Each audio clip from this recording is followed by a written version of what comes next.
Ya, hari ini kita mau bahas topik-topik paper kalian. Ya. Dari minggu ke-7 kita sudah bahas tentang kutipan, benar nggak? Referensinya dari tugas mingguan 7, saya menyuruh kalian mencari topik di indeks filo kalian 2. Ya. Semua sudah punya topik ini ya.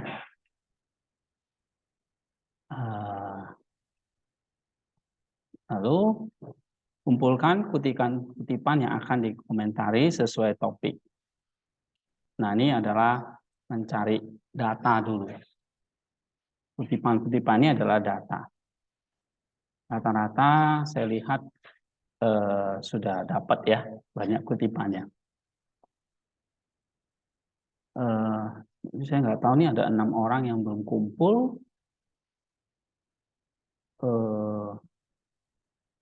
Ini Cindy mana? Kamu gimana? Kutipannya mana?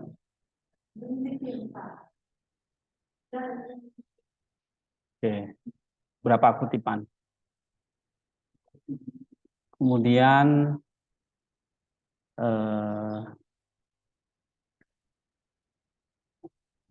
dari sini ada Sarah, Stephen, ya, Nonia, Bu Lydia. Oke. Dan kumpulkan temuan atau komentar kalian dari kutipan-kutipan tersebut. Ya. Nah, saya sudah kasih beberapa sampel dari kalian yang kalian kerjakan. Hasilnya atau temuannya dari setiap kutipan itu. Kalau kalian buat 30 kutipan ya berarti ada 30 hasil, ya kan? Nah, 30 hasil ini bukan hanya di tugas mingguan 7 ya, saya kasih sampai tugas mingguan 8 ya, sama 9, 3 minggu. Nah, 3 minggu ini tujuannya adalah untuk mendapatkan konsep teologis.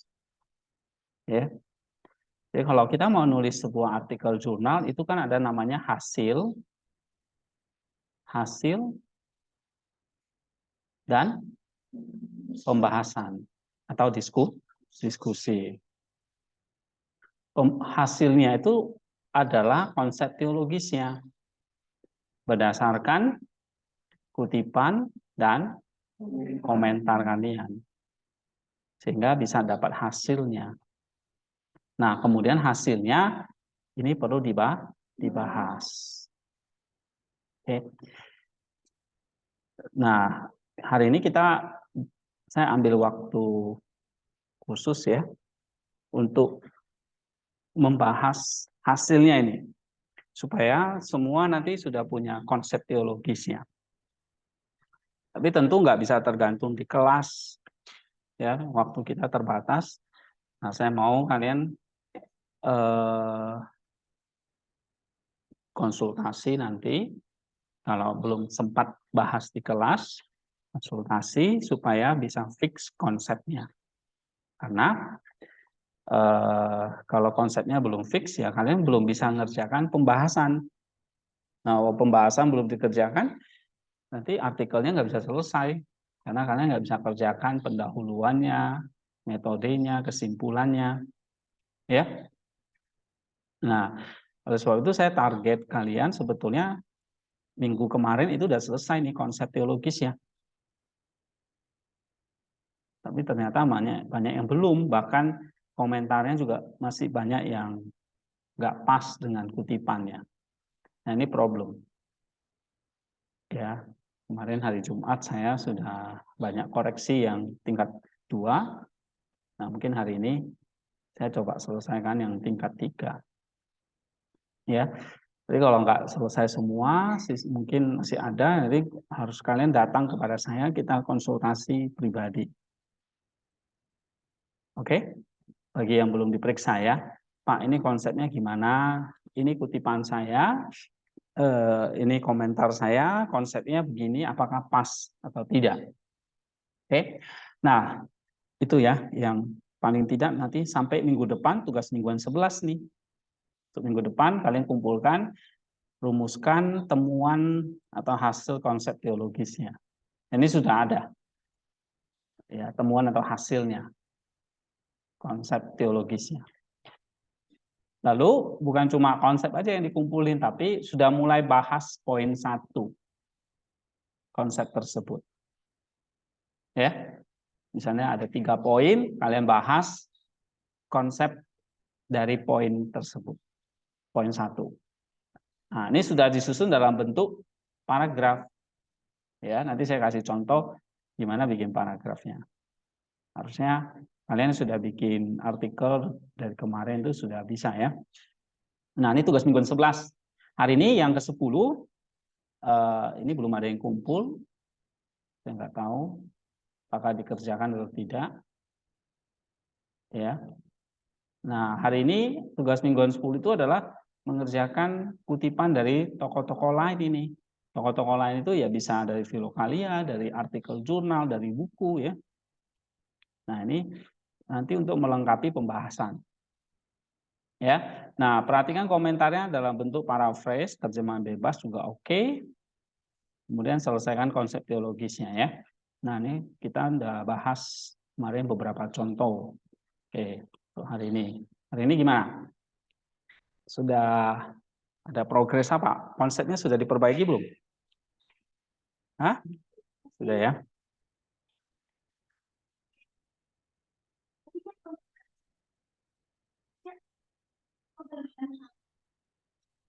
Iya, yang belum bikin maksudnya. Waktu tugas mingguan 9 itu kan banyak yang belum buat ya. Nah, paling enggak 1 minggu yang lalu itu sampai sekarang sudah dibuat belum? Nah, kalau sudah dibuat bagus. Nanti kita bisa bahas ya. Atau kalian kirim nggak di 9 ini? Sudah direvisi belum? Yang tugas mingguan 9 ini. Ini masih ada 8 orang yang tidak kumpul. Ya. Happy mana? Kamu belum ya? Yang tugas 9. Cindy. Nah, kemudian saya sudah buat rancangan tugasnya sampai 16. Nah, pertemuan 16 terakhir. 11 itu kan poin 1 ya. Poin 1 dari pembahasan. Kemudian tugas minggu 12 poin 2. Ya. Tugas minggu ke-13 poin 3 dari pembahasan itu kalau ada 4 ya diselesaikan ya. Kemudian minggu 14, tugas ke-14 kalian sudah mulai nulis pendahuluan dan metodenya. Oke. Kemudian 15 itu sudah bikin kesimpulan dan abstrak serta daftar pustaka pakai Mendeley ya. Kemudian 16 tinggal edit, revisi dan kumpul ke Classroom. Ya. Nah, kemudian nanti setelah saya nilai, saya akan kasih template supaya kalian bisa submit ke jurnal-jurnal. Jadi paling tidak 21 November ini sudah mesti kumpul di tugas akhir. Tugas akhirnya berarti nih ya, tugas akhirnya kalian kumpul di sini nanti. Di sini.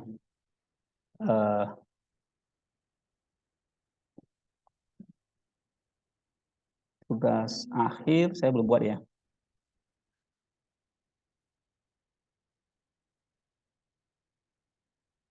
Oke, nanti tugas akhirnya berarti artikelnya ya. Dengan harapan saya tanggal akhir November ya, 21 November sudah selesai semua. Ya. Nah, sekarang kita mau beresin yang ini dulu. Konsepnya. Ya. Saya harap kayak misalnya beberapa itu yang sudah punya konsep ini kayak Boy, kemarin sudah saya periksa ya. Sudah dapat konsepnya? Oke. Cindy? Sudah dapat konsepnya? Belum? Oke. Dewi? Belum dibahas ya? Oke. Sudah dapat tapi konsepnya? Oke. Eka? Hah? Masih apa? Oh, ini belum ya. Fitri? Hah? Sudah. Ini kan sudah saya koreksi ya. Generasi? Udah dapat konsepnya. Happy? Hah? Belum. Hartono? Apa? Oke. Herni? Nggak masuk ya. Iskia, Ipon, Jessica, Christoph? Sudah saya koreksi? Belum ya. Tapi udah dapat konsepnya? Konsepnya itu tergantung kalian baca dan komennya. Poin-poinnya tergantung bacaan kalian ya. Saya tidak terlalu mengintervensi. Ini sesuai pemahaman yang kalian baca. Oke. Lurusman? Udah ya. Manner? Oke. Jadi yang sudah bikin itu perlu saya approve ya. Nanti kalau udah approve baru lanjut ke pembahasan. Ya. No free? Ya. Oke, Orna? Oscar Pasrah? Oke, Raymond? Saya masih belum buat. Oke, kamu tunggu kapan lagi? Rico, Sarah, Steven ini udah kerjain belum? Mana Steven?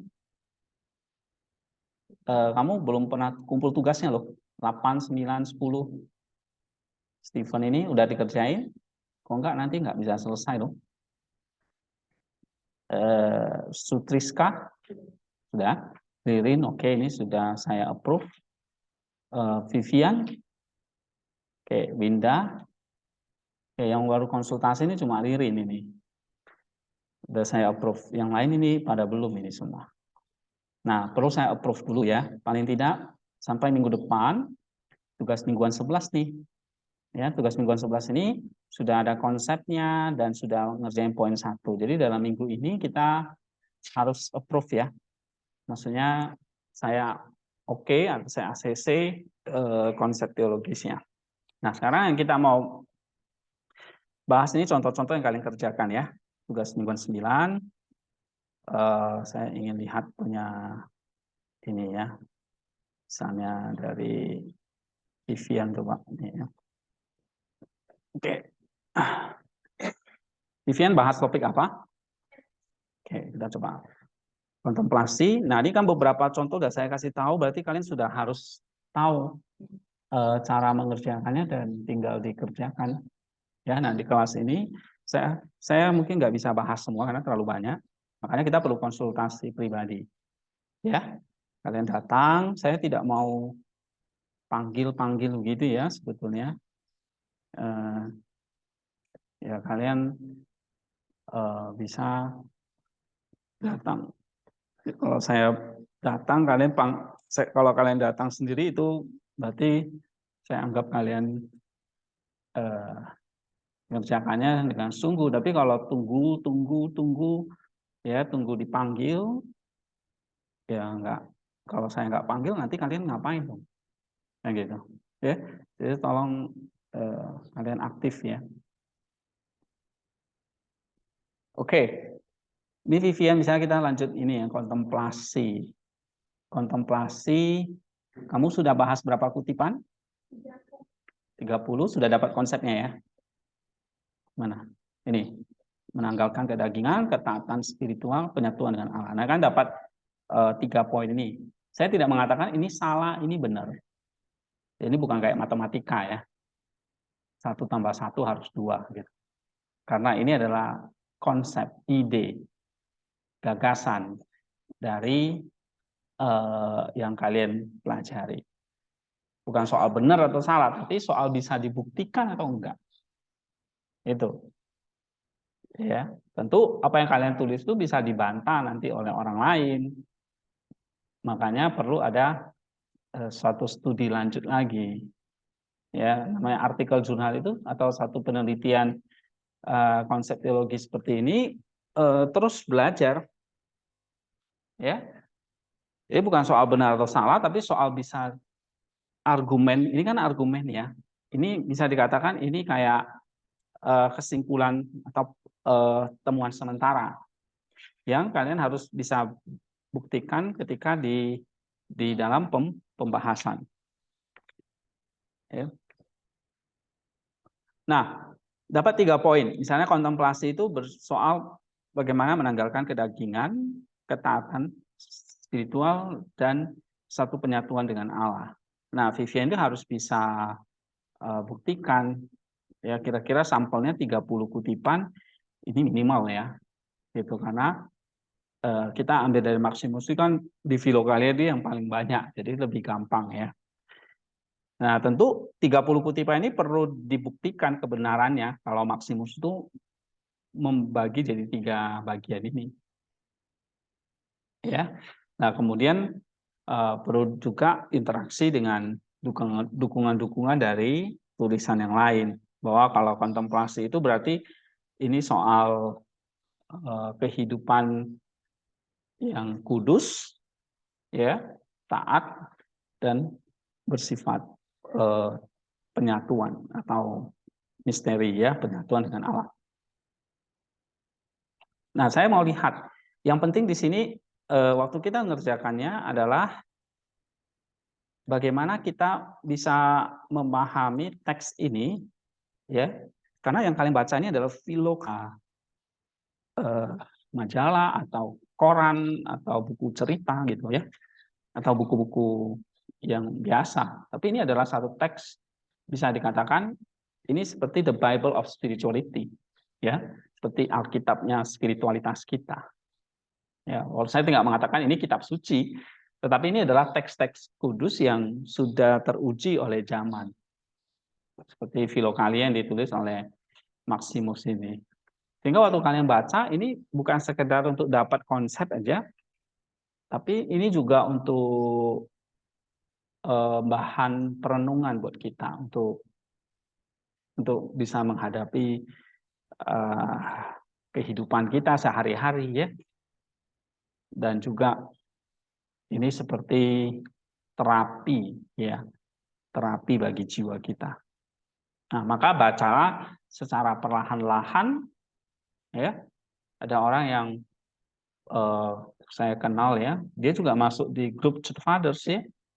Dia share, dia cerita tentang bagaimana dia bisa dikuatkan dengan baca-bacaan Filokalia ini. Jesus Prayer. Nah, kemudian dia saya ajarin kamu rutin baca Filokalia ini perlahan-lahan. Ya. Nah, jadi sekarang saya memang mengajak kalian tuh baca Filokalia sebagai ya kita perlu serius ini, nggak sekedar hanya ya saya mau kalian itu serius baca Filokalia, nggak sekedar ini buat pelajaran, tapi bisa continue ya, karena Filokalia itu ya kita nggak usah cari kemana-mana, ini seperti harta karun yang sudah ada di depan mata kita, harta karun ya. Atau kalau kalian lihat perumpamaan Tuhan Yesus, harta terpendam, kemudian ditemukan, lalu orang itu ngapain? Nah, berusaha mendapatkan harta terpendam itu kan. Nah, harta terpendam itu seperti yang kita baca ini. Kenapa disebut harta terpendam? Karena disitulah kita menemukan kerajaan surga. Ya, kita menemukan Tuhan di situ. Nah, lewat tulisan-tulisan mereka. Ya. Nah, saya sudah kasih ya banyak contoh-contoh bagaimana kita memberi sebuah kutipan atau mengomentari sebuah kutipan. Bisa paraphrase, bisa menerjemahkan bebas. Ya, paraphrase itu berarti memasukkan kalimat-kalimat sendiri, tapi maknanya tetap sama. Ya, nah ini yang saya perlu komentari di kelas ini karena beberapa yang saya baca ya, baik di kelas ini ataupun saya komentari itu sama kalian tuh nggak banyak yang nggak pas gitu. Akhirnya nanti temuannya jadi salah, ya. Nah, misalnya ngomongnya A, tapi kalian komentarinya C atau B, kan nggak nyambung. Itu maksud saya. Nah, jadi di kelas ini saya mau coba meminimalisir itu ya. Tentu ya ini kalian ke depannya ini kayak gini yang kumpul di tugas mingguan ke saya itu masih bisa diperbaiki. Ya, gitu. Misalnya kemarin saya periksa punya Novri ya kan. Tentu Novri bisa perbaiki lagi. Gitu. Bukan ini yang langsung jadi harga mutlak yang harus kalian kutip, enggak. Namanya komentar, waktu kalian baca bisa kalian perbaiki lagi. Ya, ini kan yang kalian kumpul sementara ya, mungkin kalian ngerjakannya lagi ngantuk atau lagi terburu-buru sehingga asal-asal ya kan. Nah, tapi waktu kalian ngerjakan ke pembahasannya nanti bisa diperbaiki ya.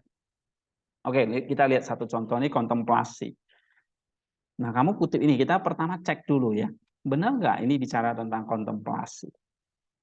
Tentu si Vivian udah cari ya, udah baca, udah research dulu. Oh, ternyata di indeks itu menolong saya untuk dapat ini kutipan yang berharga ini dari Second Century on Theology nomor 81. Nah, ini kan ada sumbernya yang warna kuning kan? Okay. Dia katakan a pure heart is perhaps one which has no natural propulsion towards anything in any manner whatsoever. When its extreme simplicity, such the heart has become like a writing tablet, beautiful, smooth, and polished. God comes to dwell in it and writes there is on law. Ya, nah ini cerita tentang hati yang suci, hati yang murni. Di sini dikatakan bersinergi dengan Allah akan menghasilkan satu keseimbangan dan harmonis di mana Allah akan hadir dan bersemayam di dalamnya. Nah, hati yang suci memang menjadi hati yang seperti ini tadi, writing tablet, atau roh batu yang ditulis oleh firman Allah. Ya, atau seperti kitab suci, seperti kertas yang ditulis oleh para rasul sebagai kitab suci. Nah, hati itu jadi seperti itu. Makanya Paulus mengatakan kita juga adalah surat Kristus yang bukan ditulis dengan tinta lagi kan, tapi dengan Roh Kudus. Alright. Nah, sehingga hati yang suci ini adalah hati di mana Allah itu akan tinggal dan menuliskan hukum di dalamnya. Nah, ini bicara soal hati yang suci ya. Bagus ya, ini kutipan Maximus. Sehingga melalui kontemplasi kita bisa memperoleh hati yang suci. Hati yang suci itu artinya hati yang di mana Allah itu datang tinggal dan menuliskan hukum-hukumnya di sana. Nah, sehingga di dalam hati itu kita selalu ingat ya. Jiwa kita selalu ingat akan hukum-hukum Allah. Nah, dari situ kita jadi nggak berani melanggar hukumnya. Oke? Yang kedua, hati yang suci adalah hati yang di sini dikatakan pikiran yang naik kepada Allah, yang bebas dari segala macam image and form. Jadi kalau dalam Filokalia ada ketemu kata istilah image and form, ini artinya gambaran hal-hal duniawi seperti materi, uang dan sebagainya ya, yang bisa menjadi godaan buat kita. Nah, dan kita siap ya imprinted only with its own archetype. Jadi kita siap dicetak menurut rupa Allah ya, yang dimana Allah sendiri menyatakan dirinya. Oke, jadi hati yang murni atau hati yang suci itu membuat pikiran kita over the mind, membuat pikiran kita, mind di sini berarti bisa dikatakan nus kita ya, menawarkan the mind itu kepada Allah, bebas dari segala image and form. Ya. Nah, sehingga dari hati itu seperti kertas yang polos bisa dicetak. Ya, atau hati itu kayak bisa jadi difotokopi. Jadi fotokopi ya. Atau kalian ngeprint. Oke. kertas putih, kalian print. Nah, printnya itu tulisan-tulisan kan. Nah, tulisan-tulisan itulah seperti hukum Allah itu. Ya, hukum Allah yang tertulis di hati kita. Ya, atau seperti kayak di print rupa Allah di situ. Nah, berarti ini tentang apa? Ini masih tentang apa? Hati yang murni. Ya. Nah, jadi kalau misalnya nanti Vivian bahas tentang hati yang murni, itu bisa mengambil ini ya. Oke, tapi kamu komentarnya. Alright. Yang ketiga,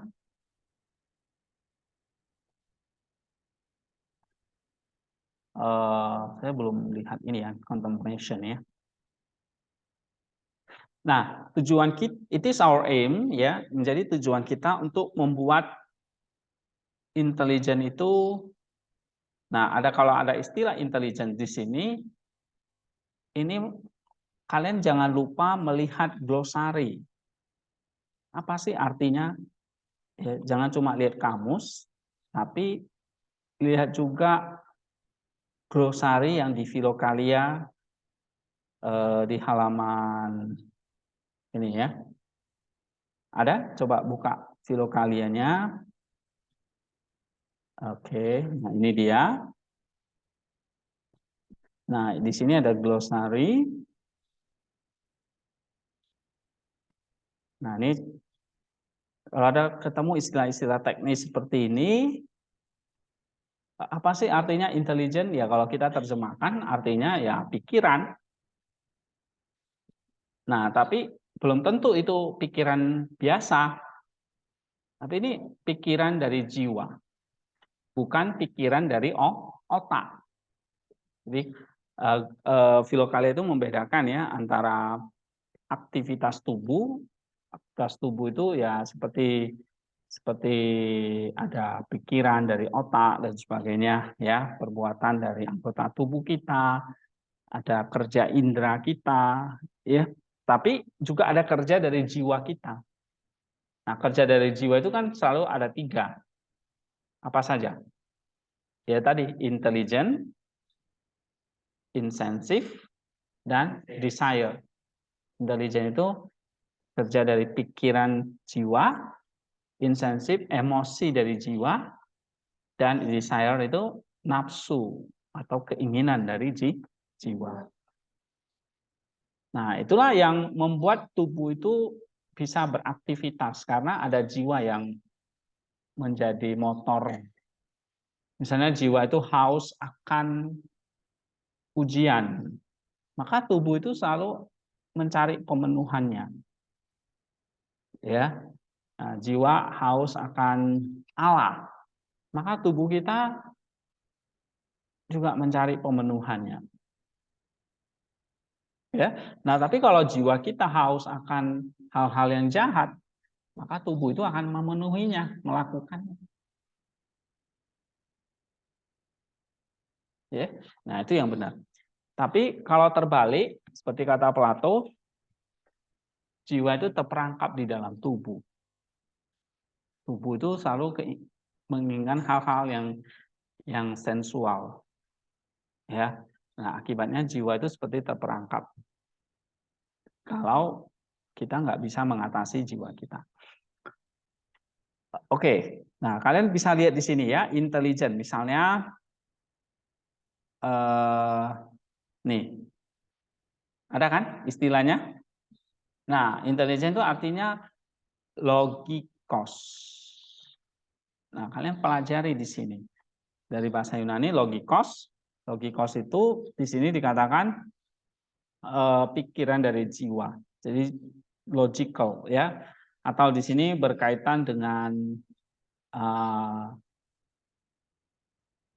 intelek, berhubungan dengan intelek atau spiritual knowledge. Ya. Gitu. Nah, intelijen itu sendiri adalah the ruling aspect of intellect. Nah, arti intelek apa? Kalian perlu lihat lagi. Intelligent dengan intelek itu berbeda. Nih, intelek itu bahasa Yunani-nya nous. Ya. Nah, intelligent logikos. Nous itu adalah the highest faculty in man. Nous itu adalah otak, mata dari jiwa. Jadi kalau tubuh kita, otak itu jadi tempat kita berpikir, otak dari tubuh, ya. Tapi ada namanya otak dari jiwa yang kita sebut sebagai inteleknya. Nah, jadi intelek ini berhubungan dengan jiwa ya, bagian dari jiwa bukan tubuh. Nah, itu highest faculty nous ya. Nah, berbeda dengan intelligent. Gitu. Apa bedanya? Intelligent itu dikatakan the ruling aspect of intellect atau operasinya. Nous itu bisa dikatakan seperti fakultinya, intelligent operasinya. Ya. Misalnya saya kasih contoh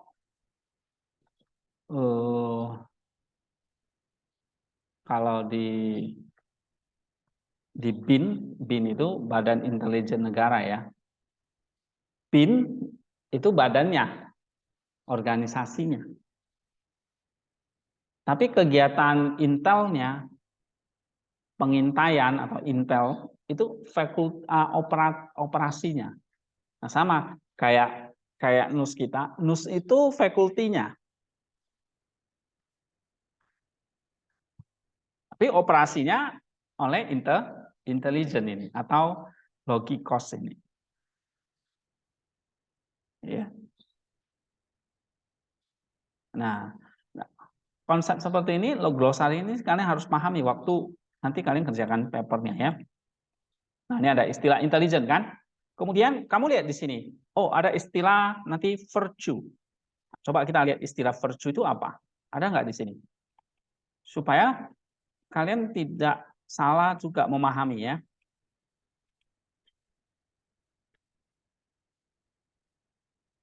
Misalnya di sini watchfulness, berjaga-jaga ya kan. Nanti kalau ketemu istilah watchfulness kalian sudah ngerti nih. Kemudian ada istilah thought, logismos. Nah, ini tolong dipelajari ya. Virtue nggak ada ya. Kalau nggak ada, berarti kita bisa lewatkan aja. Kita bisa terjemahkan tuh artinya kebajikan. Ya, atau biasanya kalau di dalam filokali itu virtue itu berarti seperti buah-buah roh, sukacita, kasih ya. Nah, kemudian ada kata dispassion, ada kan di sini. Nah, hati-hati kalau udah ada kutipan yang panjang seperti ini, bacanya mesti pelan-pelan ini. Ya. Nah, coba kita lihat ya. It is our aim, jadi satu tujuan bagi kita untuk membuat intelijen itu tadi ya, operasi dari nus kita itu berdiri sendiri, ya, strip through the virtue of its affection for the body. For this affection, even when totally dependent, is still natural. The spirit, roh, completely triumphing over nature, has to persuade the intellect to desist moral philosophy in order to commit the supra-essential logos through direct and undivided contemplation. In spite of the fact that moral philosophy helps the intellect to cut itself off from and to go beyond things pertaining to the flux of time. For when the intellect has become free from its attachment to sensible object, it should not be burdened any longer with preoccupation about morality as with the psychic clock. Nah, ini satu kalimat yang tidak gampang dipahami. Jadi kalau misalnya kalian ketemu hal-hal yang sulit seperti ini, kalian bisa skip aja sih. Ya, ini memang butuh pemahaman yang hati-hati ya supaya kalian tidak salah ngerti. Ambil aja yang gampang-gampang, kan banyak kutipannya misalnya ya. Tapi kalau udah terlanjur begini, ya kita bisa pelajari pelan-pelan bacanya. Nah, jadi maksudnya di sini dikatakan intelijen kita ya. Walaupun misalnya bisa mencapai yang namanya dysphasion. Dysphasion itu berarti intelijensi kita sudah mampu melawan hawa nafsu, ya. Nah, intelijen kita tuh juga harus komun dengan yang namanya logos. Ya. Supaya apa? Supaya nus kita benar-benar terbebas dari sensible object. Nah, jadi ini memang ini ya, nggak gampang ya memahaminya. Makanya saya dorong kalian cari aja komentar kutipan yang gampang. Kalau udah panjang seperti ini, kamu butuh ekstra lebih keras, bukan nggak bisa, tetapi usahanya jadi lebih keras. Ya. Nah, jadi kita kaitannya dengan kontemplasi apa? Kaitannya dengan kontemplasi itu adalah kontemplasi kita harus sampai ke level intelijen. Kontemplasi itu nggak bicara hanya kita rest the body, tubuh aja yang beristirahat, tapi kalau pikiran dan jiwa kita tidak kontemplasi, ya nggak bisa mencapai kontemplasi itu sendiri. Ya, nah ketika intelek itu benar-benar bebas dari godaan-godaan dunia, oke, maka intelek itu tidak lagi terbebani oleh yang namanya moralitas, seperti pakaian yang robek. Jadi kamu komentasinya jiwa yang benar-benar sudah memenangkan atas segala hal jahat, masih harus bekerja keras lagi untuk mencapai tujuannya, yaitu penyatuan secara misteri oleh roh dengan Allah atau disebut sebagai kontemplasi. Nah, kalau ada hubungannya dengan kontemplasi itu adalah kontemplasi itu menolong dia untuk ini ya. Nah, ini satu pemahaman yang bukan mistis ya, tapi misteri. Kontemplasi itu sesuatu yang misteri karena jiwa kita berkomuni dengan logos. Nah, ini kata Maximus. Ya. Nah, kemudian nomor 4 misalnya.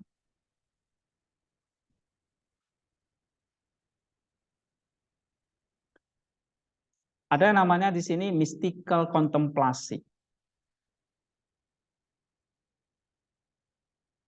Oke. Of the aeons and things inherent in them. His Sabbath is intellect's utter and comprehension embodiment and transcendent of creating things, but if it also found worthy of the eighth day, he has risen up from the dead. Oke, jadi ini cerita tentang kontemplasi yang sudah level tinggi.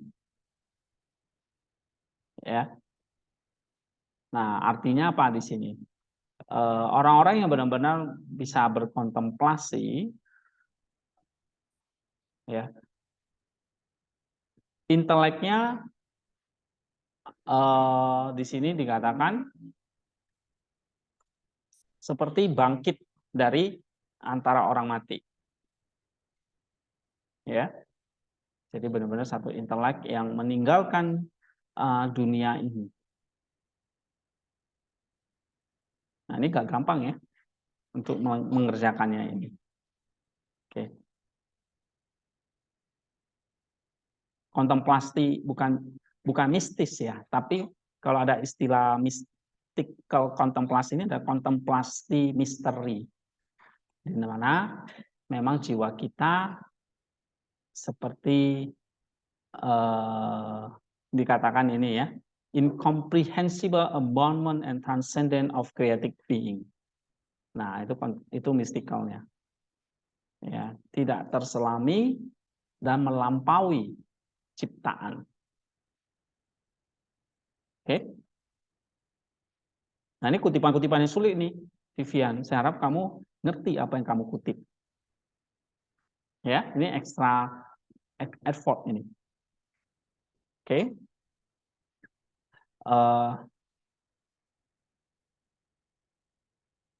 Ya kalau kayak Manner yang lain-lain baca belum nyampe otak mereka. Ya. Oke. Kalau Manner baca ini dia udah pusing dulu. Oke, nggak apa-apa. Nanti makin kamu baca, dibaca aja nggak mau. ngerti nggak ngerti, baca lagi ya. Manner kutip apa, nggak ngerti, tinggalin dulu, nanti baca lagi. Nah begitu. Ya kadang kita harus baca berkali-kali. 3, 4, 5, 6 kali, ya saya baru ngerti juga. Oh ini toh maksudnya. Baca sekali, 2 kali, nggak selalu. Ya. Nah, sebetulnya kan saya ingin, waktu itu saya sudah bilang ya, konsep teologis misalnya dapat 3 poin, kalau bisa di sini ada kayak semacam, misalnya poin 1 ini ya.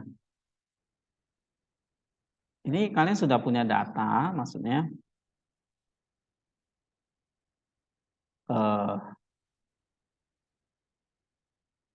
misalnya poin 1 ini tadi ya, menanggalkan kedagingan, kutipan nomor berapa saja. Gitu. Ya. Sehingga ada dasarnya kamu tuh bikin poin itu. Maksud saya gitu ya. Ya memang waktu itu saya baru bilang sekali ya. Kalau kalian kan harus berkali-kali. Ya. Kalau sekali itu kayaknya belum cukup. Oke. Ini error ini. Oke. Ya. Saya ini kan tadi Vivi ya, 3 poin di sini kan. Menanggalkan kedagingan nih. Nah, apa saja kutipannya? Atau nomor berapa saja kutipannya? Oke, Vi. Nah, ya saya percaya yang kamu kerjakan ada dasarnya. Tentu kamu nggak sembarangan buat poin itu. Ya. Jadi nanti kalau kalian konsultasi ke saya, tolong Pak, ini konsepnya, kutipannya nomor sekian, nomor sekian, nomor sekian. Gitu. Ya. Nah, waktu kalian nanti mengerjakannya, bisa nggak berubah poin? Bisa saja. Nggak ada masalah ya. Karena saya lagi, ini bukan soal benar atau salah. Ini soal kalian bisa buktikan atau jelaskan nggak. Kalau ternyata itu keliru, perlu diubah, ya diubah. Begitu ya. Oke. Ini Vivian ya. Coba ini yang Sutriska nih. Sutriska apa topiknya? Apa? Iman. Oke, iman menurut Maximus ya. Di habis ini saya ingin lihat si Raymond, Pasra. Ya. Saya buka dulu. Oke, internetnya Pentium 1 nih. Oke, ada pertanyaan nggak sejauh ini? Nah, yang tadi Vivi 3 poin itu dikerjain ya. Cuma nanti saya perlu lihat poin-poin apa saja di situ. Nah, ini sudah ada konsepnya. Oh, ini di sini belum ya? Waduh. Apa yang kamu dapat? Berapa poin? 3 ya. Oke, sambil nunggu ini kamu lihat perhatikan ya. Ya ini contoh yang saya kerjakan misalnya. Ini contoh Farmfresh ya. Ada yang bikin konsep tentang takut akan Allah? Siapa? Nah, ini misalnya Winda, ini bahas banget ini tentang fear of God, takut akan Allah. Misalnya First Century on Love nomor 81 nih. Ya, dari Maximus. Fear of God is of 2 kinds. The first is generated in us by the threat of punishment. It is through such fear that we develop into order, self-control, patience, hope in God, and dispassion.